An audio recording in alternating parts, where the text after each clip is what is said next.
Assalamualaikum warahmatullahi wabarakatuh. Ya, kembali lagi di Reka Suara, Reki Kair bersuara mengabarkan Kaltara untuk Anda.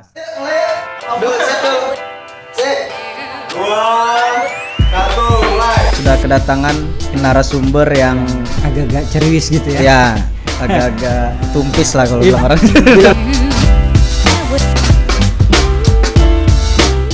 Segala bidang diambil, multi talent. Mungkin bisa langsung perkenalkan diri.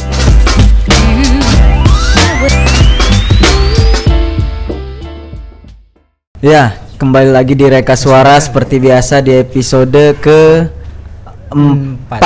Ya, episode keempat di mana sebelumnya kami di radio, Pak, izin kami di radio bincang-bincang dengan narasumber. Kali ini kita pindah ke lebih digital lah, lebih ya di podcast zaman sekarang bahasanya ya. Mungkin kita kedatangan bintang tamu nih pada yang sangat luar biasa. Sejujur saya gugup, gemetar tangan saya. Tamu terhormat nih, pimpinan wilayah Bang Kaltim Tara ya. Dan nah seperti yang kita ketahui kan ya. Kaltim Tara sebelum 2017 berubah jadi ya Kaltim Tara ya, dari Kaltim ya, dari Kaltim ya. Jadi BPD Kaltim Tara ya. Iya, betul sekali. Kalimantan Utara, Kalimantan Timur, Kalimantan Utara ya.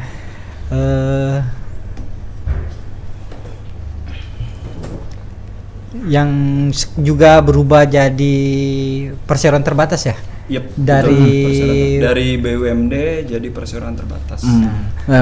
Mungkin sebelum masuk lebih jauh nih, mungkin kita perkenalkan dulu nih. Mungkin Bapak atau Mas nih panggilannya, Pak? Saya biasa dipanggil Bang. Lah Bapak aja soalnya. Ya mungkin dari Bapak Muhammad Hidayat nih, perkenalkan diri boleh nih. Baik, terima kasih. Iya. Ibal-ibal semuanya untuk di Kabupaten Bulungan. Salam kenal. Mudah-mudahan kita selalu dalam keadaan sehat walafiat bersama seluruh keluarga-keluarga kita yang kita cintai. Perkenalkan, nama saya Muhammad Hidayat dan biasa dipanggil Bang Dayat oleh kawan-kawan saya di jajaran Badan Musyawarah Perbankan Daerah atau BMPD. Jadi nama keren itu biasanya dipanggil Bang Dayat, karena memang saya masih muda, masih baru 37. Siap. Tidak Itu betul, sesuai Pak. KTP. Iya, dan Bang Dayat ini tidak sendiri nih. Kita ada Mas Topan. Ya, Mas Topan, Bang Dayat membawa stafnya yang ganteng. Masih bujang lagi ya. Mungkin bisa Mas Topan perkenalkan diri. Baik. Assalamualaikum warahmatullahi wabarakatuh. Selamat siang, salam sejahtera. Ibal-ibal Kaltara. Saya sendiri dari Bank Kaltim Tara cabang Tanjung Salor. Saat ini adalah funding officer di prospek customer dan layanan prioritas di cabang Tanjung Salor.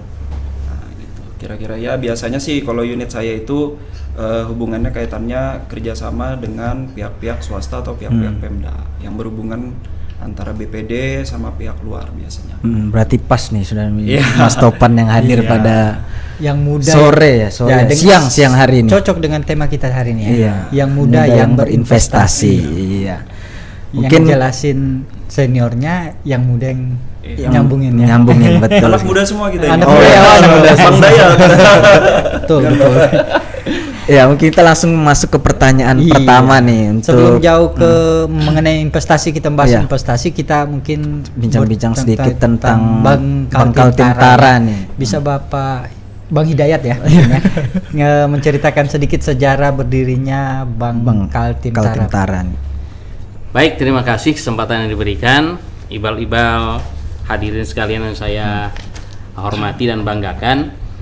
Bank Kaltim ini pertama kali beroperasi diresmikan oleh Gubernur Kalimantan Timur pada waktu itu Bapak Muiz Hasan pada tanggal 14 Oktober 1965, dan pada saat itu berdasarkan surat keputusan nomor 3 garis miring PD garis miring 64 tanggal 19 September 1964 dan disahkan oleh Menteri Dalam Negeri, ya, sesuai dengan keputusan nomor 9/10/8/45 tanggal 1 April 1965, dan juga sudah mendapatkan persetujuan dari Menteri Urusan Bank Sentral yang dahulu Menteri Urusan Bank Sentral, sekarang adalah Bank Indonesia. Ya. Jadi tahun 65 sampai tahun 1990 itu kita masa itu ada logo hampir semua bank pembangunan daerah itu logonya sama, ya. BPD. Kemudian ya BPD tulisannya. Kemudian di tahun 1991 sampai dengan 2008 kita berubah logo lagi. Kemudian di tahun 2008 sampai 2017 kita berubah logo lagi menjadi Bank Kaltim pada saat itu, karena pada saat itu Kabupaten Bulungan dan kecamatan yang ada kan masih masuk wilayah Kalimantan Timur, ya, masih masuk wilayah Kalimantan Timur, dan baru tahun 2017 sampai dengan sekarang itu terbentuklah Provinsi Kalimantan Utara, dan sejak itu Kalimantan Utara bergabung dengan Kalimantan Timur. Makanya perusahaan daerah pada saat itu, Bank Pembangunan Daerah Kalimantan Timur yang masih berstatus perusahaan daerah juga membuat lagi logo lagi yang baru, yaitu Bank Kaltim Tara sebutannya. Tapi kalau sebenarnya adalah PT Bank Pembangunan Daerah Kalimantan Timur, Kalimantan Utara. Karena memang kenapa bergabung, melihat yang lain-lain daerah lain juga tetap bergabung. Karena untuk membuat suatu bank sendiri itu sesuai dengan peraturan Bank Indonesia, kita harus memiliki modal dasar sebesar 3 triliun. Nah, jadi berdasarkan itulah akhirnya tetap Kaltara bergabung. Karena kalau 3 triliun dijadikan modal baru bikin bank baru lagi, kan lebih baik untuk pembangunan di daerah. Ya, betul sekali. Itu sejarah singkatnya untuk pendirian dari Bank Pembangunan Daerah Kalimantan Timur, Kalimantan Utara. Memang awalnya adalah untuk menyediakan pembiayaan bagi pelaksanaan usaha-usaha pembangunan di daerah, ya, untuk menunjang pembangunan nasional. Itu awalnya. Kalau sekarang sebagai alat kelengkapan otonomi daerah, ya, sebagai penggerak dan pendorong laju pembangunan daerah. Jadi diharapkan dengan adanya perbankan, khususnya Bank Pembangunan Daerah, di mana pemiliknya adalah pemerintah daerah maupun pemerintah provinsi. Iya. Nah, ini jadi tidak jauh-jauh, tidak perlu menempatkan ke lain. Jadi bank ini miliknya adalah milik Provinsi Kalimantan Utara dan Kalimantan Timur. Ya. Dan alhamdulillah Kalimantan Utara itu selaku pemilik masuk di urutan nomor 5 kalau tidak salah. Nomor 4 adalah Kabupaten Bulungan. Nomor 5 adalah Provinsi Kalimantan Utara. Itu dari segi apa? Investasi atau seperti apa, Pak? Setoran modalnya. Setoran modalnya, ya. Jadi itu masuk ke PT BPD Kaltim Kaltara. Nah, kalau untuk visi misinya sendiri Bank Kaltim Tara itu, Pak, seperti apa? Misi awalnya itu adalah sebagaimana diatur Undang-Undang Nomor 13 Tahun 62 pada awalnya adalah untuk agen pembangunan daerah. Awalnya sebagai agen pembangunan daerah dengan maksud menyediakan pembiayaan bagi pelaksanaan usaha-usaha pembangunan di daerah. Ya, itu misi awalnya. Kemudian pada saat sekarang ini visi misi kita itu sudah lebih berkembang lagi dengan mengikuti beberapa perkembangan di dunia perbankan. Visi kita sekarang adalah menjadi the true regional champion yang kuat, kompetitif dan kontributif dalam mendukung pertumbuhan ekonomi daerah yang berkualitas. Itu visi kita. Kalau misinya ada 5. Pertama, memperkuat ketahanan kelembagaan melalui pelaksanaan kepatuhan dan manajemen risiko yang berkualitas. Yang kedua, mengembangkan produk dan layanan perbankan yang berorientasi solusi dan berbasis teknologi. Ya. Kemudian yang ketiga, menjadi pendukung utama program pembangunan ekonomi dan menopang pemberdayaan perekonomian rakyat. Kemudian yang keempat, meningkatkan kepedulian sosial bagi komunitas dan lingkungan sekitarnya. Yang kelima adalah menjaga dan meningkatkan reputasi bank. Jadi visi kita dan misi kita kita jabarkan lagi. Dan untuk cabangnya sendiri Pak, sudah berapa cabang yang ada di Kalimantan? Cabang kita Utara. sekarang ada 17 cabang. 17 cabang. Jadi 17 cabang itu terdiri dari 15 cabang konvensional, 2 cabang syariah. Jadi ada 17 kantor cabang. Itu di Kalimantan Timur sama di Kalimantan Timur dan Kalimantan Utara. Keseluruhan itu Pak ya, 17. Keseluruhannya ada di situ. Dan untuk kan Kaltara sendiri berdiri di daerah perbatasan Pak ya? Iya. Nah itu bagaimana peran Bank Kaltim Tara dalam membangun perbatasan nih Pak, membantu pemerintah dalam membangun perbatasan. Dalam membangun perbatasan. Jadi memang peran kita ya dalam hal ini kita selalu mendekatkan diri kepada masyarakat di daerah. Ya. Oleh karena itu, khusus untuk wilayah Kalimantan Timur, seluruh kecamatan itu sudah kita jangkau. Sementara untuk wilayah Kalimantan Utara itu masih ada beberapa cabang yang kantor cabang pembantu yang belum kita buka. Tapi kalau kantor cabang itu sudah semuanya di setiap kabupaten kota. Yang belum adalah kantor cabang pembantu maupun kantor kas. Karena juga ada keterbatasan teknologi jaringan. Ya. Itu yang kendala sebenarnya yang terjadi. Contoh misalnya kayak di daerah Malinau.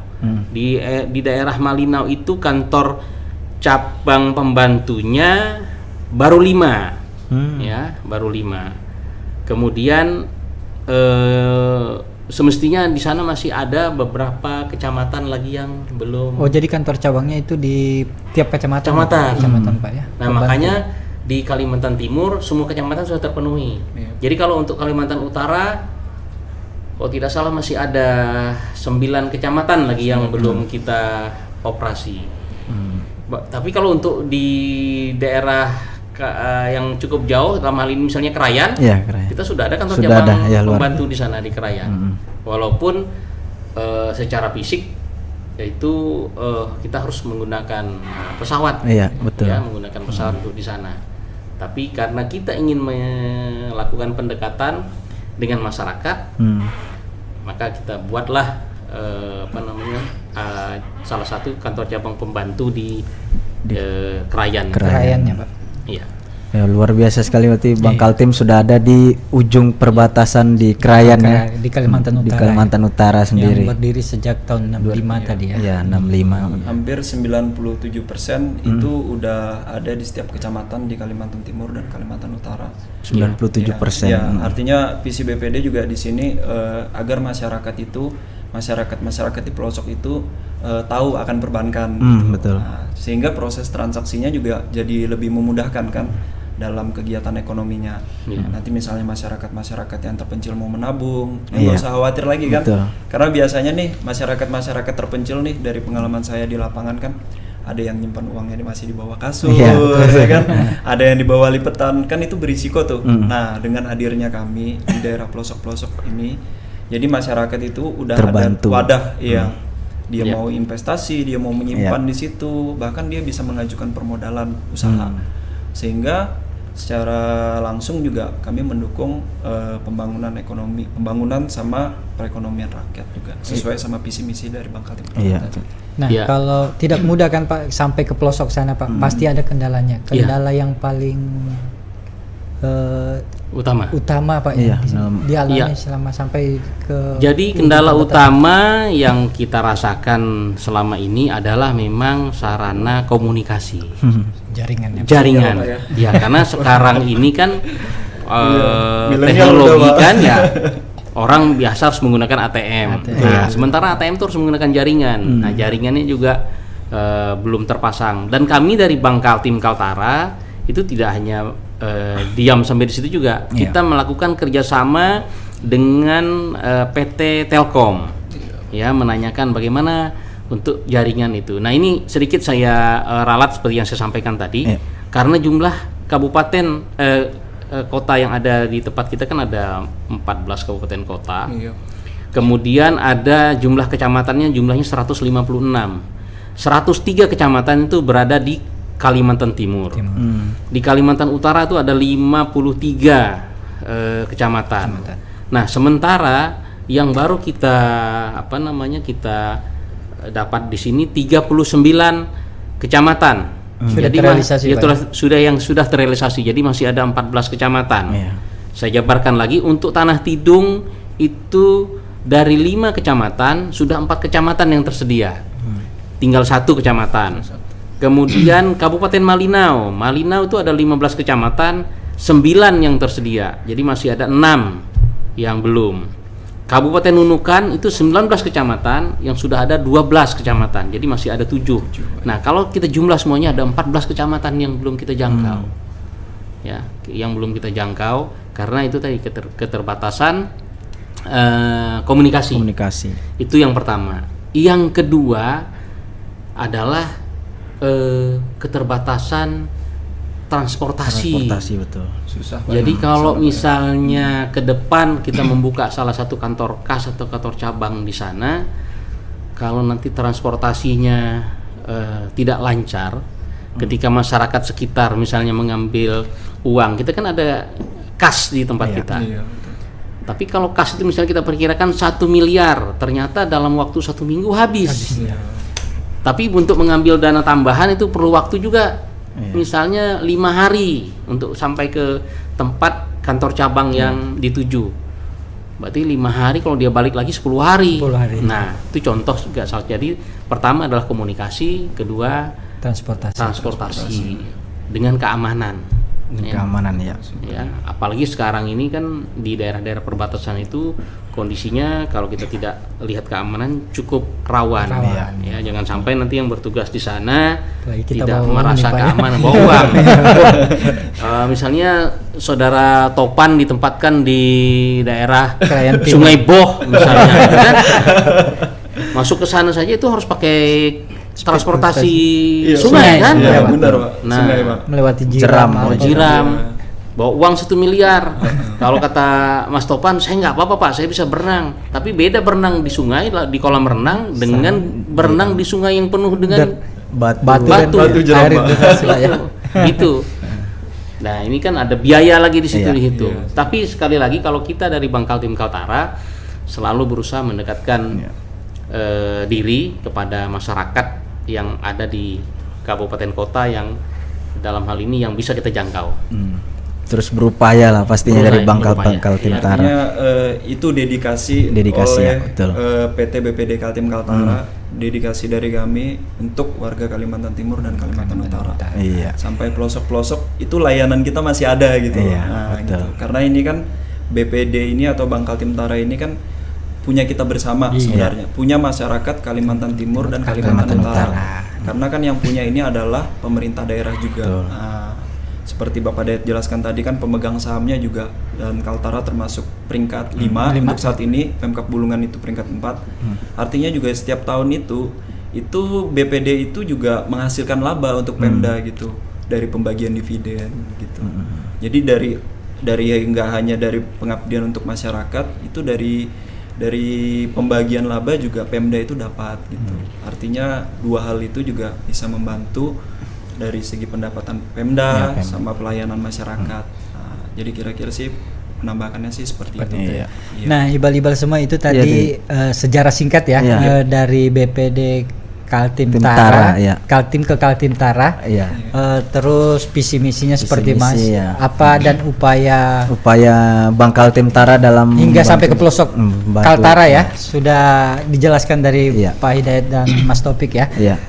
Selanjutnya kita akan masuk ke tema kita nih pada tema siang kita. hari ini, masuk ke tema Dengan yaitu tema yang mudah berinvestasi. Terus Menarik kan, ya. iya pastinya Investasi menarik masalah investasi nih. Jujur saya juga masih belum paham apa sih tentang investasi. investasi. Nah, kita mungkin minta penjelasan dulu dari Pak Dayat atau mungkin ditambahkan nantinya sama Mas Topan. ya. Investasi menurut Bapak itu seperti apa sih, Pak? Iya. Baik, terima kasih. Investasi sebenarnya adalah merupakan salah satu cara untuk mengembangkan jumlah dana atau harta yang kita miliki yang ada saat ini. Ya, jadi nilai lebihnya di kemudian hari. Sederhananya begini, kita bermaksud untuk memperoleh dana lebih ya dari keuntungan di masa depan untuk mencapai tujuan tertentu. Nah, sebut saja misalnya tujuan kita ingin membangun rumah, menyekolahkan anggota keluarga kita atau membuka usaha. Tentu hitungannya ke depan dalam 5 tahun atau 2 tahun ke depan saya harus menjadi segini ya. Terus itu yang cara mudah untuk menjelaskan tentang investasi. Terus jenis investasi itu sendiri dari beberapa hal, dari beberapa literatur cukup banyak. Tapi yang instrumen investasi yang paling sering digunakan oleh anggota masyarakat pertama adalah investasi dalam bentuk emas. Ya, itu nyata emas. Kemudian kedua adalah properti. Properti ini bisa dalam bentuk tanah, rumah ataupun rumah. Kemudian yang ketiga adalah tabungan dan deposito.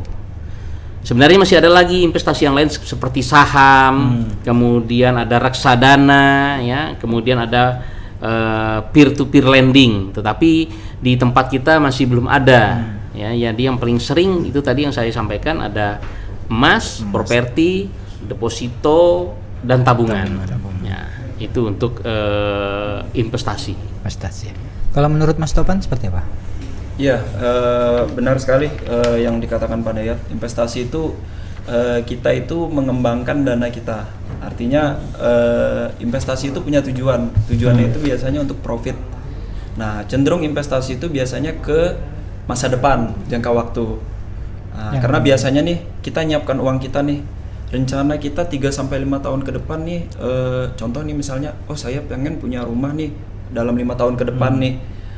Kira-kira nih saya punya uang investasinya nih mau dikemanain. Nah, cara untuk mengembangkan uang itu menjadi profit, menjadi return, itulah yang dinamakan investasi. Artinya uang yang kita punya sekarang itu kita kembangkan. Nah, kan sayang tuh apabila uang cuma ditaruh, disimpan di tabungan aja. Karena biasa kan nggak bergerak tuh, cenderung juga kalau misalnya nih ya di tabungan itu kan masih kena biaya administrasi tuh. Ada potongan-potongan gitu. Ada potongan administrasi bulanan kan. Nah, kalau di perbankan sendiri, contoh di Bank Kaltim Tara sendiri, itu ada produk investasi salah satunya deposito berjangka. Nah, itu nggak ada biaya administrasi bulanan. Terus tuh waktu pembuatannya, apply-nya juga kita nggak dikenakan biaya, paling cuma bayar materai 6.000 saja. Nah, artinya juga profitnya juga lebih besar dibanding suku bunga tabungan biasa. Ya, karena deposito berjangka itu diberikan bunga biasanya 4-5% per tahun. Artinya lebih tinggi dibandingkan bunga tabungan biasa. Otomatis return yang kita dapat, profitnya itu lebih besar. Misal nih contoh analoginya, saya nabung biasa di produk tabungan saya sekarang 1 juta bunganya hanya dapat 20.000, sedangkan deposito kita bisa dapat bunganya itu 100.000, 200, tergantung suku bunga yang kita ambil dan jangka waktunya. Nah, jadi kira-kira salah satu contoh investasi seperti itu sih, kita mengembangkan uang yang kita punya gitu, mengembangkan. Itu berarti termasuk keuntungannya juga ya dari berinvestasi ya? Betul, keuntungannya. Itulah kelebihan. Artinya investasi itu adalah merencanakan uang sih sebenarnya. Merencanakan uang untuk jadi lebih baik yang digunakan di masa depan sih. Terus dampaknya untuk BPD sendiri seperti apa? Hasilnya yang diterima? Hasilnya yang Untuk diterima BPD sendiri. Oke, baik. Kalau BPD sendiri ini nasabah nih banyak berinvestasi misalnya di BPD. Nah, otomatis dana itu kan akan ada nih mengendap di BPD. Nah, dari BPD sendiri itu nanti akan disalurkan ke kredit. Nah, tapi sewaktu-waktu karena masyarakat umum ini biasa nggak tahu nih, sewaktu-waktu nih nggak ada kan ceritanya itu bank itu nggak pernah, misalnya kita datang ke bank nggak ada uangnya, nggak pernah kan? Itu berarti banknya nggak sehat tuh, kecuali nggak ATM. liquid ya, kecuali ATM paling habis gangguan nggak habis. Nah, jadi masyarakat itu juga jangan khawatir kalau berinvestasi di bank itu aman. Sewaktu-waktu nih misal kita punya deposito, kita mau cairkan itu bisa kapanpun. Nah, tapi dengan ketentuan-ketentuannya ada, tapi artinya sangat liquid untuk investasi di bank itu aman dan terpercaya. Yang jelas begini, maksud dari pertanyaan tadi adalah keuntungan dari bank itu sendiri apa? Keuntungannya adalah menambah modal dari bank itu sendiri.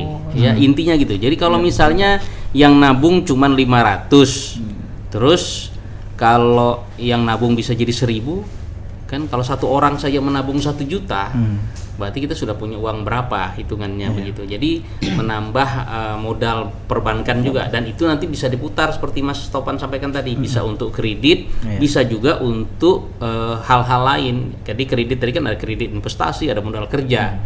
Belum lagi kita menyalurkan kredit-kredit program yang memang dicanangkan oleh pemerintah. Jadi itu. Jadi intinya adalah menambah modal perbankan, keuntungannya. Dan perlu diingat, investasi itu adalah untuk jangka waktu yang panjang. Untuk Nah, jangka waktu yang maksimal panjang. Modalnya berapa tuh? Nah, minimum. Kalau deposito sendiri itu di BPD 1 juta udah bisa kok Mas. Dari 1 juta sampai berapapun itu udah bisa. Deposito berjangka, jadi kalau di BPD sendiri itu 1 juta kita udah bisa ikut jangka waktu 1, 3 bulan, 6, 9 atau 12. Bahkan ada yang 24 bulan, 2 tahun. Iya. Nah, nanti ada hitungan sendiri suku bunganya. Ya, karena orang masyarakat nih mikir, wah deposito pasti harus nih kayak harus punya uang 50 juta. Biasanya kan gitu nih. Betul. Karena pasti deposito tuh bayangannya harus banyak uang kan. Sebenarnya enggak. Sekarang itu 1 juta aja kita udah bisa deposito. Kita nanti udah dapat namanya itu billet deposito, itu surat berharganya, itu yang kita pakai nanti untuk mencairkan. Nah, itulah aset kita itu deposito. Jadi 1 juta sekarang udah bisa ya. Semakin tinggi biasanya yang ditempatkan, nanti suku bunganya juga akan berbanding lurus, biasanya suku bunganya akan semakin naik dan juga semakin lama jangka waktu penempatannya. Jadi kembali ke nasabahnya. Kira-kira seperti itu sih. Ya, betul. Berarti 1 juta. Kalau dalam bentuk emas tuh gimana tuh? Kalau emas itu dia beda hal dia. Udah properti beda lagi gitu berarti. Kalau deposito ini kan uang tunai. Sederhananya saya punya uang tunai. Uang tunai ini diinvestasikan semacam kayak dibekukan dulu. Tapi nanti nasabah akan dapat return dari bunga, ya kan? Kalau emas itu kita di syariah pada ya izinnya. Di syariah kita. Karena kan syariah sama konvensional beda ya. Nah, biasanya kalau syariah lebih ke emas. Karena mereka dari segi akad kan juga beda ya kan, investasinya. Sebenarnya investasi tadi seperti saya sampaikan, ada 4 tadi memang. Ada emas, properti, tabungan, dan deposito. Tinggal memilih. Kalau kita emas seperti yang ingin ditanyakan tadi, itu kita berinvestasi, misalnya harga emas sekarang berapa. Terus saya ingin menyimpan dengan emas. Emasnya nilainya berapa? 10 gram. Nah, kalau 10 gram asumsi dengan harga emas misalnya 1 gramnya 900.000, berarti 10 gram harus ada 9 juta. Saya punya sekarang uang 2 juta. Gimana nih saya mau berinvestasi emas? Oke, Anda melakukan akad kredit untuk pembelian emas dengan uang 2 juta, sisa 7 jutanya itu cicilan dengan jangka waktu maksimal itu kalau tidak salah untuk emas 3 tahun. Emas 3 tahun. Ya, jadi 7 juta dibagi 36 bulan. Nah, sekian itulah untuk angsuran per bulannya. Belum ditambah bunga. Jadi ada kalau di syariah tidak ada bunga istilahnya. Cuman ada administrasi dan lainnya, itu saja. Jadi tiap bulan kita menyetor, sehingga dengan jangka waktu 3 tahun ada benefit yang Anda dapat berupa emas Batangan Pak ya. seberat 10 gram. 10 gram dalam 3 tahun itu Pak. Iya, artinya begini, kan ini untuk para ibal-ibal yang sedang mendengarkan acara pada hari ini, tentu akan bertanya dengan dirinya, kalau gaji saya sudah habis ini, ya kan masih ada TPP. Kalau kita gunakan semuanya tuh, enggak ada yang cukup sebenarnya ya. Berapapun gaji yang kita dapat tuh biasanya enggak cukup karena akan beriringan besarnya pendapatan itu akan mempengaruhi besarnya keinginan. Ya, kebutuhan. Bukan kebutuhan tapi keinginan. Tadinya misalnya kita pakai handphone misalnya cuman yang menggunakan seri Samsung A70. Begitu gajinya naik, dia langsung beli yang S10 atau S20. Iya, benar. Nah, ini kemudian yang tadinya naik motor terus motornya Honda Beat. Ketika naik gajinya dia berubah, wah saya harus beli yang paling tidak nih saya beli yang Thunder gitu kan, atau yang jenis Honda CBR. Bukan Honda Jazz, ini masih motor. Motor. Honda Jazz tadi Pak.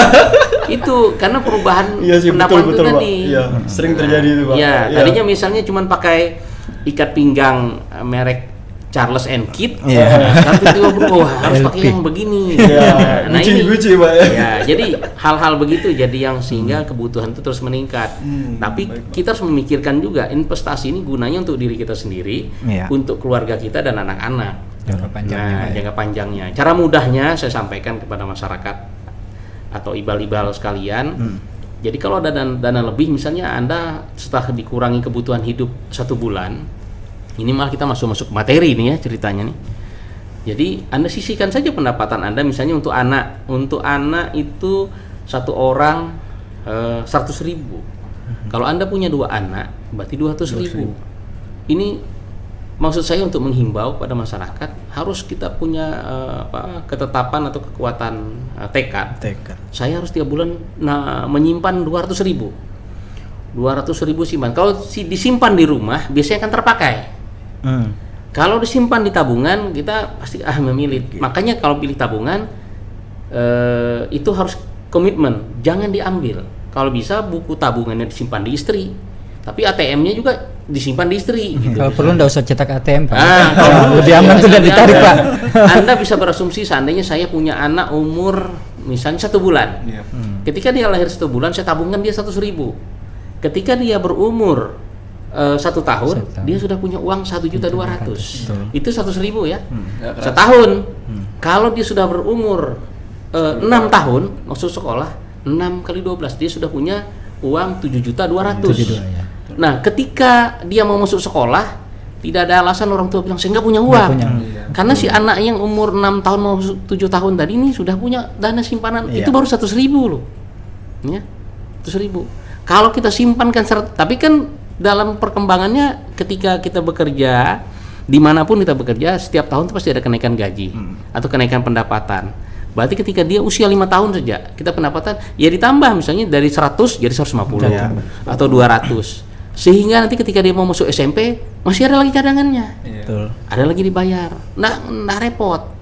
Nah, makanya orang-orang di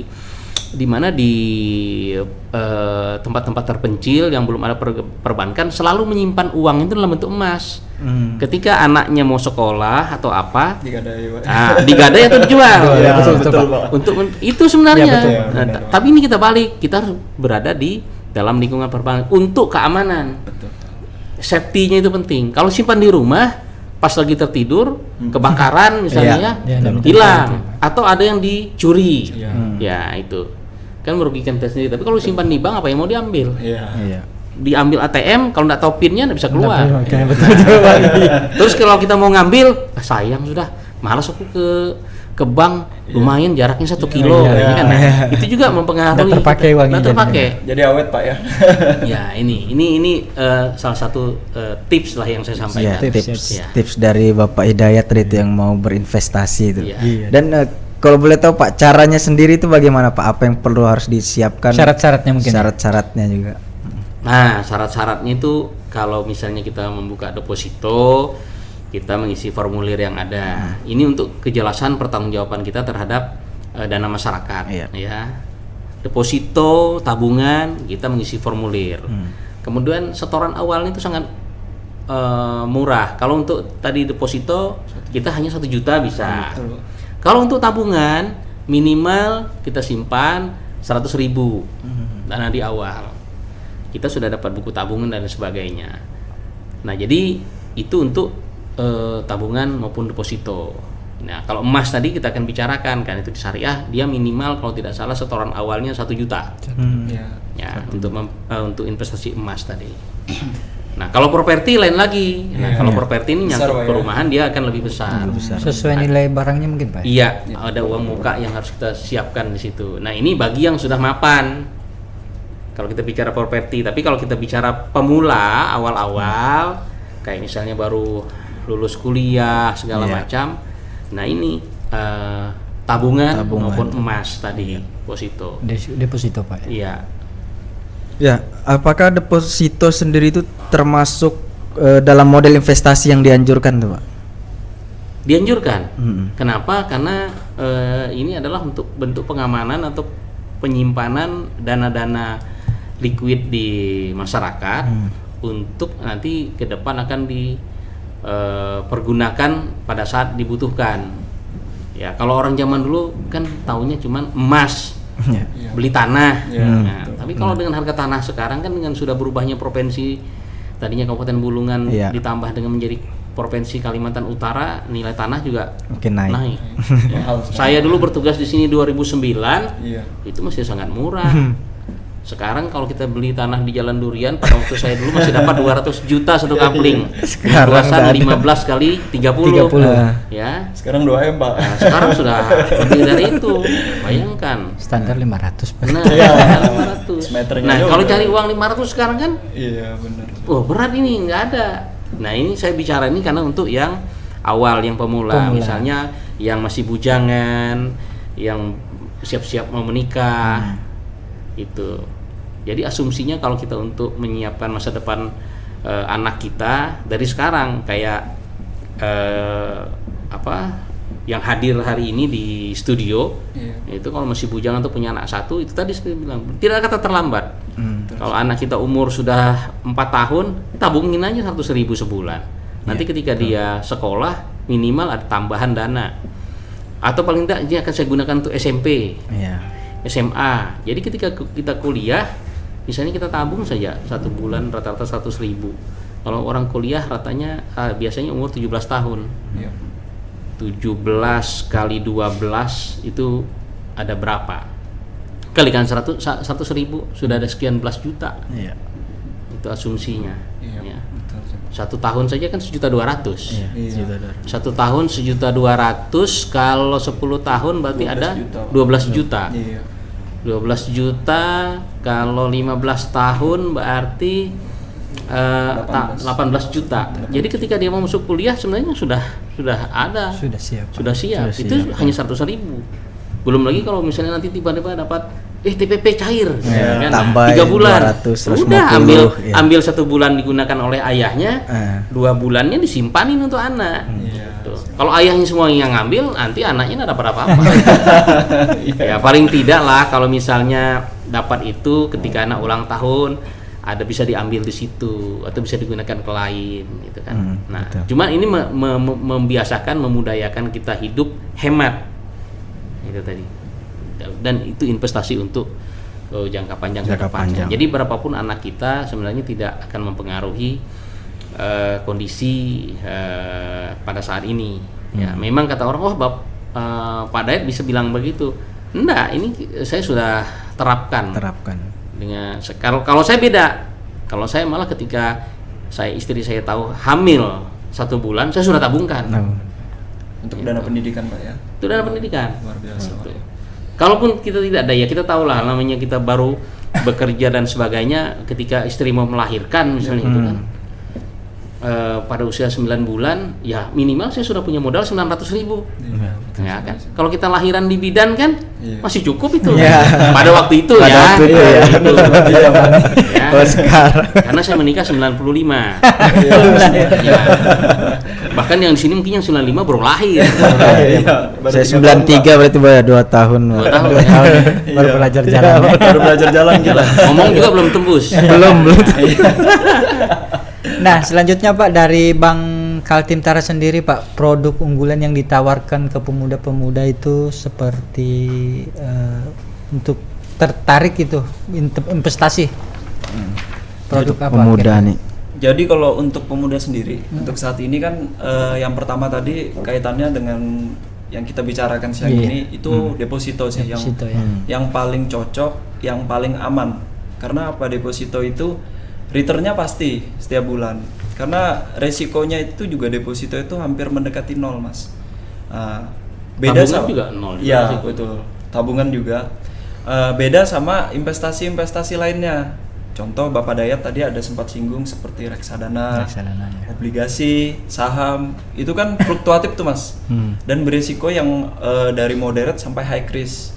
Nah, kalau deposito sendiri ini aman. Karena apa? Di Bank Kaltim Tara ini itu deposito dijamin oleh LPS namanya, Lembaga Penjamin Simpanan. Jadi dana kita tuh aman. Misalnya takutnya kenapa-napa nih. Contoh misalnya seperti kasus-kasus ada beberapa bank lah yang katakanlah kolaps seperti di Jakarta itu kan Bank C itu kan. Nah, itu kalau udah dijamin sama LPS, dana itu tetap aman, uang nasabah itu. Jadi terpercaya, aman, dan juga risikonya cenderung kecil dan pendapatan setiap bulan pasti gitu.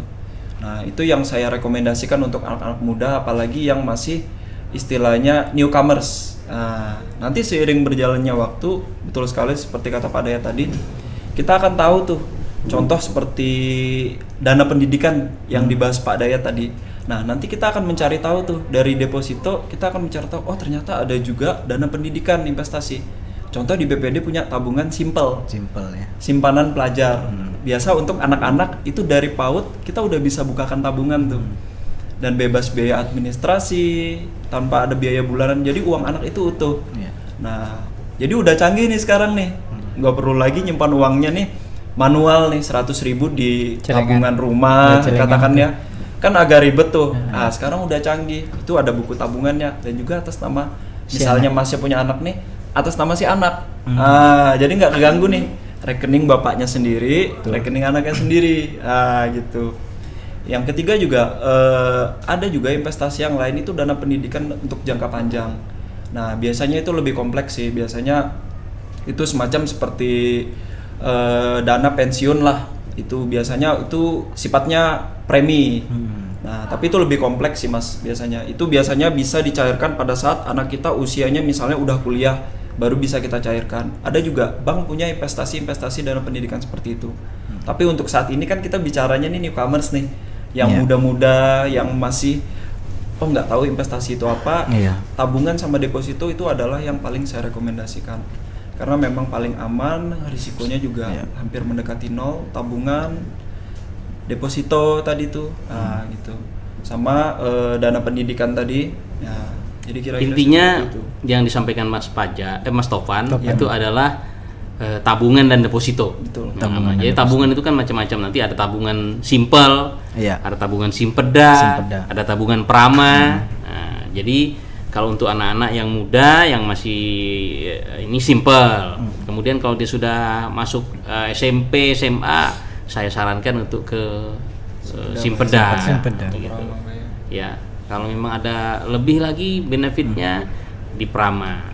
Cuman kalau di prama untuk pembukaan tabungannya minimal 2,5 juta. 2,5 juta lebih besar. Sementara kita untuk yang awal-awal kita gunakan tadi simple atau simpeda. Saran saya begitu.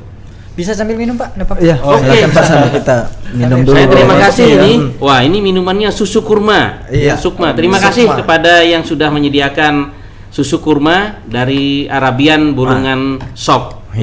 ini minuman sangat segar dan sangat sehat. Iya, betul. Karena Kurma. susu kurma. Sudah susu kurma lagi. Susu kurma. Kurmanya Singkatannya memang sukma. dianjurkan Sukma ya. Sukma itu dalam bahasa Sanskerta berarti jiwa. Iya, Ya, atau roh gitu kan. Kita kembali ke tema mungkin Pak ya, Yap. terkait investasi tadi. Boleh dibagikan tips nih Pak, mulai dari investasi yang benar seperti apa untuk memulainya Pak? Ya, jadi untuk mengetahui investasi ini aman dan terhindar dari investasi bodong saat ini, itu ada beberapa cara ya untuk mengidentifikasi. Identifikasi pertama itu adalah jenis penawarannya. Jadi banyak biasanya diiming-imingi penawaran dengan hadiah, suku bunga tinggi dan lain sebagainya. Nah, ini yang harus dilihat oleh masyarakat. Jangan melihat tingginya, ya, tinggi bunganya, tinggi. Yang pertama diketahui adalah program penawarannya. Nah, program penawaran ini apakah investasi ini real, nyata maksudnya. Properti, perkebunan, misalnya emas. Perkebunan juga dilihat lagi, jangan perkebunan misalnya perkebunan kurma kayak kejadian yang ada di baru-baru ini di TV gitu kan. Ternyata kurmanya nggak ada. Tanahnya ada gitu kan. Atau finansial investasi seperti saham. Nah, siapa yang ngelola sahamnya? Tapi kalau untuk awal-awal pemula kita harus lihat jenis penawarannya. Ya minimal kita lihat tabungan. Tabungan ini bagaimana? Beredar kan sudah di masyarakat sudah diketahui. Oh, tabungannya apa? Untuk di Bank Kaltim Tara itu ada tadi seperti yang disampaikan Mas Topan, Simple, Simpeda maupun Prama. Termasuk di bank-bank lain juga. Jadi melihat investasi ini adalah investasi ini benar dan sudah dipergunakan. Jangan tertarik dengan investasi. Kalau Anda menanamkan uang Anda 10 juta, dalam waktu 1 bulan Anda akan mendapatkan uang menjadi 5 juta, hampir separuhnya dari uang itu kan. Nah, ini investasi begini nih yang harus diperhatikan masyarakat. Ujung-ujungnya nanti adalah investasi bodong. Jadi lebih amannya di BPD nih, investasinya bagusnya. Ya kalau saya dari BPD, lebih aman. Tadi saya bilang tadi, karena ya saya jelas yang jual saya BPD. Kenapa? Bank Kaltim Kaltara aman dan terpercaya. Jadi dana itu dikelola kita dengan baik dan sebaik-baiknya. Itu untuk identifikasi pertama. Kemudian yang kedua adalah cek pengelola investasi itu sendiri. Dari mana investornya? Ditawarkan masuk akal atau tidak? Ya, seperti saya bilang tadi, uang 10 juta dalam waktu 2 bulan dapat 5 juta bunganya. Kemudian lanjutkan mengecek pengelola investasi ini memiliki izin yang sah atau tidak. Kalau perbankan itu pasti. Ya. Perbankan itu dalam hal ini saya juga tidak menafikan bank yang ada di Kaltara seperti ada Bank Kaltim Kaltara, ada BNI, ada Mandiri, ada BPR juga. Ya. BPR juga ada. Jadi kalau itu mereka sudah memiliki izin yang sah. Nah, kemudian yang ketiga, pastikan returnnya yang wajar. Return itu artinya pengembalian suku bunga. Misalnya contoh, bunganya bunga wajar. Kalau misalnya terlalu tidak wajar seperti yang saya bilang tadi, kita nabung 1 juta dalam waktu 1 bulan nanti Anda akan dapat bunga 300.000. Kita harus hitung, berarti bunganya di atas rata-rata ini. Nah, ini yang harus hati-hati karena memang ada beberapa hal masyarakat kita masih sering tergoda ke arah situ. Renternya ini bagus nih, kita kesini aja. Benar, Pak. Ntar begitu sampai di sana diyakinkan ternyata semuanya nggak bisa dikembalikan karena dia gali lubang tutup lubang. Itu tadi. Kemudian yang keempat, pahami lagi ini iming-iming ini hanya menggiurkan saja. Nah, kalau sudah menggiurkan berarti jangan-jangan ini penipuan. Ya. Waspada dan hindari penawaran berlebihan seperti keuntungan sampai 3 atau 4 kali lipat dari suku bunga tabungan atau deposito. Nah, ini kita harus paham mengenai dasar investasi yang punya misi untuk melakukan penipuan. Ya, kalau uang kita sudah masuk ke sana, berapa banyak sudah kasus, nggak bisa kembali. Iya. Susah banget Pak kembali. Para pelakunya hanya bilang, ya sudah kami sudah masuk ke ranah hukum, tidak akan diganti. Ya, karena itu tadi mereka sudah masuk penjara dan sebagainya. Kemudian yang kelima, lihat cek regulasinya. Regulasi itu ada di OJK, sangat penting. kita bisa, apalagi zaman sekarang kan internet sudah ada, kita bisa cek tinggal websitenya, Pak. di website, Iya, benar sih. ketik di OJK itu ada yang mempunyai izin atau tidak. Itu bagi kita yang sudah masuk tahap SMA atau kuliah lah ya, atau yang sudah bekerja.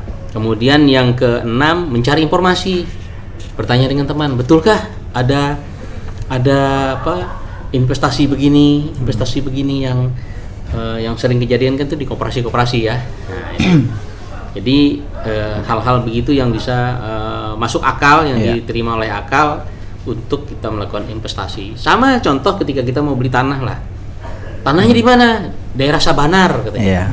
Kita cek dulu, cek tanahnya ada enggak, bapak punya suratnya apa, segel atau sudah sertifikat atau sampai di mana, cek siapa pemiliknya. Jangan sampai nanti begitu Anda beli murah ternyata tanahnya berlapis. Iya. Tumpang tindih, Pak. Tumpang tindih. Iya, Nah, ini sengketa, Pak, ya. Ya, itulah tadi.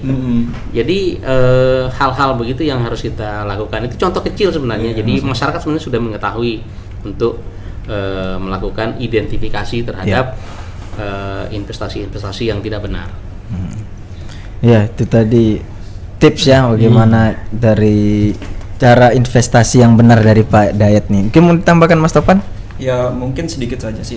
Memang sering terjadi di masyarakat kita yang termakan investasi-investasi bodong. Contoh nih, misalnya yang banyak terjadi itu ada skema Ponzi, yang struktur piramid. Nah, biasanya diiming-imingin dengan nominal yang fantastis, atau dapatnya itu biasanya rumah, mobil, apa. Nah, biasanya itu perlu yang seperti Bapak Dayat sampaikan, itu perlu kita cek saja di OJK, di websitenya OJK itu ya? di situ ada daftar nama perusahaan-perusahaan yang sudah resmi. Nah, gitu. Jadi sekarang sih lebih gampang. Nah, kita bisa filter dari website-website OJK, kita pelajari investasinya. Di situ nanti akan kelihatan gitu, mana yang investasi yang benar-benar investasi yang bagus dan investasi yang bodong. Karena memang kadang masyarakat itu belum teredukasi terkait investasi-investasi, karena dia itu diiming-imingin dengan imbalan yang sangat tinggi, profitnya yang sangat tinggi. Jadi sih seperti itu. Ya, jadi kita bisa cek di OJK websitenya. Benar. Biasanya di situ sudah ada daftarnya. Nah, menurut tadi Bapak jelaskan kan ada investasi di luar perbankan ya, Pak. Perbedaannya seperti apa yang di perbankan sama yang perusahaan-perusahaan lainnya, Pak? Investasinya itu. Contohnya yang jelasnya apa di luar perbankan ya, Pak? Misalnya. Mungkin perusahaan seperti apa tadi ya? Perbankan biasanya di luar perbankan itu perusahaan-perusahaan bursa efek, saham, equity seperti itu kan. Asuransi biasa. Sebenarnya semua investasi seperti yang saya sampaikan, apabila masih sudah terdaftar di OJK itu prinsipnya aman. Ya. Cuman karena kita kembali ke ke judul yang diberikan, yang muda yang berinvestasi, jadi ini untuk investor awal menurut saya. Jadi kalau di perbankan lingkungannya sudah saya sampaikan seperti tadi. Di luar perbankan itu biasanya contoh saja untuk orang berinvestasi, asuransi. Ya, itu contoh asuransi. Kemudian ada tadi yang Mas Topan bilang saham. Cuman kalau kita bermain saham untuk di daerah kita sini kan belum ada pelaku. Ya. Nah, kemudian asuransi, saham, kemudian ada lagi properti. Nah, properti juga kita lihat developernya nih bagaimana. Kan kalau di tempat kita biasanya orang membangun rumah dulu, pasumnya belum. Nah, sementara kita mau ndak beli rumah tapi jalanannya belum ada. Begitu selesai rumahnya, jalannya juga nggak selesai, nggak bisa masuk kita. Nah, beda kalau di kota-kota besar itu pasum selalu dipenuhi. Jadi jalan, listrik, air itu sudah ada. Tinggal kita membangun rumahnya saja. Mungkin itu jawaban sementara. Berarti tadi di OJK yang ngecek investasi yang aman tuh yang sudah terdaftar. OJK itu. Ya, berizin. Yang sudah terdaftar menjamin nggak Pak itu aman, Pak? Aman. Kalau sudah terdaftar jamin. Pasti. Karena dia sudah dapat izin. Jadi itu dijamin oleh otoritas jasa keuangan. Karena dia ada evaluasinya dia Mas biasanya. Berjangka waktu kan di sana di OJK itu? Di OJK itu ada jangka waktu perizinan yang harus diperbaharui. Tapi biasanya kalau sudah masuk OJK karena OJK juga mempunyai aturan main yang sangat ketat. Jadi kalau sudah masuk izin di situ biasanya sudah dijamin keamanannya. Ya. Tapi kalau saran saya bagi para pemula, awal-awal untuk berinvestasi Anda menabung saya. Ya, menabung dulu, kemudian baru Anda mendepositokan atau membeli emas. Nanti kalau sudah Anda merasakan itu, nanti akan terpikir yang lain lagi. Ya, baru ke tingkat yang Baru selanjutnya. tingkat selanjutnya. Tapi Bagi yang pegawai itu biasanya langsung membeli rumah. Ya, itu. intinya nabungnya di BPD Pak ya, bukan di celengan rumah Pak ya. Iya. Bukan di celengan rumah Pak ya. Bukan. Iya. Kalau celengan rumah nanti jangankan celengan rumah, celengan masjid aja bisa hilang. Kamalnya bisa Bisa dibawa orang. Kalau celengan rumah itu bisa begitu terdesak, akhirnya celengannya dibuka. Nah, Nggak ketahuan siapa yang pakai. nggak tahu yang pakai. Iya, itu tadi mungkin kita langsung ke closing statement nih. Iya. Mungkin nih dari Bapak Hidayat dulu serta harapan nih untuk Bangkal Tim Tara mungkin lah sebelum closing statement nih. Harapannya nih buat Bangkal Tim Tara. Iya, Dari Bapak jadi Hidayat. beberapa hal sebenarnya yang saya sampaikan di sini sesuai dengan poin-poin yang sudah saya sampaikan tadi. Untuk berinvestasi itu memang tentukan tujuan yang jelas untuk investasi kita, untuk menyimpan dana kita ini untuk apa. Iya. Ya, yang jelas kalau berinvestasi pasti untuk jangka panjang, Iya. untuk pendidikan maupun untuk rumah, ya. Kemudian kenali faktor risiko dari cara berinvestasi itu sendiri. Artinya kita harus melihat investasi ini aman atau tidak, dan mengenali karakternya. Ini bisa segera dicairkan, punya jangka waktu. Jangan nanti jangka waktunya 6 bulan, begitu 3 bulan dia udah mau cairin. Padahal ada yang sudah 3 bulanan. Nanti bisa ada denda yang dilakukan oleh perbankan. Akhirnya timbul, wah kena denda kita ya. Padahal tidak ditanyakan bahwa itu memang ada aturannya, ya. Dengan memastikan investasi tersebut sudah memiliki izin dari Otoritas Jasa Keuangan. Kemudian untuk keuntungan bertransaksi di Bangkal Tim Tara, pertama adalah sistem keuangan di BPD Kaltim Kaltara itu sudah sangat baik, terpercaya. Kita juga sudah mempunyai izin dari Bank Indonesia dan diawasi oleh OJK. Ibal-ibal sudah bisa mengecek. Kita berdiri di 14 Oktober 1965 sampai sekarang ini dalam kondisi yang sangat baik. Kemudian laporan keuangan juga mudah diakses di website. Kemudian mudah melakukan pembelian maupun penjualan terhadap agen-agen yang ada. Kemudian kantor cabang kita banyak, mudah dijangkau. Seperti yang saya sampaikan tadi, dari 153 kecamatan yang ada di Kaltim Kaltara, kita sudah mempunyai tinggal 14 kecamatan 14 yang belum yang tercapai. Kemudian bisa dengan mudah bertemu customer service kami, menemui kantor-kantor cabang kami, kantor cabang pembantu maupun kantor kas. Ya, harapan kita memang ke depan Bangkal Tim Tara ini terus bisa membantu masyarakat yang ada di wilayah Kalimantan Timur, Kalimantan Utara, di mana kami terus melakukan inovasi dan pengembangan produk-produk kami. Ya, seperti saat ini kita sudah mengembangkan pembayaran non tunai digibank, digital bank, ya. Itu ya aksesnya sama, akses internet melalui smartphone. Jadi kita pindah banking lah mungkin. banking, jadi mobile banking. memindahkan transfer itu hanya lewat ATM, ya. Kemudian kita harapkan juga ke depannya, karena kita sudah juga memberikan kontribusi kepada pemerintah daerah, karena pemiliknya adalah pemerintah daerah. Betul. Jadi pemerintah daerah juga mendapatkan dividen. Jadi masyarakat apabila menabung di Bangkal Tim Kaltara, itu keuntungannya juga akan kembali ke daerah. Ya, jadi pajak daerah kita itu kita kembalikan ke pemerintah daerah sendiri. Jadi PAD Pak ya. Jadi PAD. Nah, dengan PAD tadi bisa membangun jalan, jembatan, sarana transportasi yang ada di masyarakat itu baru transportasi, bisa juga bangunan-bangunan lainnya ya.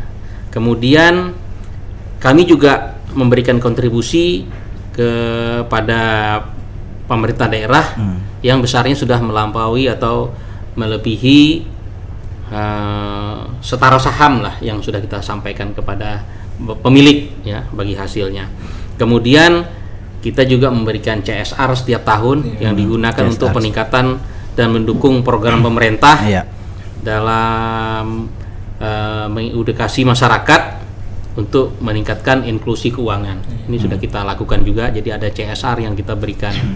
Kemudian tantangan terbesar di BPD Kaltim Kaltara adalah meningkatkan kualitas aset dan meningkatkan penerimaan kredit di tengah-tengah pandemi COVID-19 ini. Mudah-mudahan ini segera berlalu, di mana ini diperlukan, di mana ini perlu dukungan seluruh masyarakat, termasuk pemegang saham sendiri, mengembangkan perbankan miliknya sendiri. Ya, ke depan insya Allah dengan kelihatan usia kita yang sudah 50 ke atas itu sudah sangat matang. Insya Allah kita terus berinovasi untuk meningkatkan layanan terhadap masyarakat di seluruh wilayah Kalimantan Timur dan Kalimantan Utara. Iya, itu Mas Topan mau menambahkan harapannya? Cukup itu saja. Cukup udah lengkap. Ya, udah lengkap banget. Itu tadi ya bincang-bincang kita tentang yang muda yang berinvestasi. Tadi Pak Topan sudah menjelaskan dari sejarah Mas terbentuknya. Mas Topan ya. Pak Hidayat. Bang Hidayat. Kan temanya muda nih. Sejarah terbentuknya BPD Kaltim sama setelah itu berubah jadi Kaltim Tara ya. Betul Terus cara berinvestasi seperti yang baik ya. Terima kasih sudah hadir di Reka Suara Pak. Kami sangat bangga sekali ini Reka Suara kehadiran kepala kantor wilayah. Bang Kaltim Tara dan Mas Topan juga terima kasih sudah hadir. Nah, ibal-ibal semua jangan lupa saksikan di YouTube ya. Di YouTube dan di radio juga nih. Pastinya. Ya, nanti kita bagikan jadwalnya. Ya, Kamis dan hari Jumat YouTube-nya ya. Iya, betul sekali. Cukup sekian. Udah ada yang mau ditambahkan? Ya, terima kasih sudah menyaksikan Reka Suara. Reki KR bersuara mengabarkan Kaltara untuk Anda. Wassalamualaikum warahmatullahi wabarakatuh.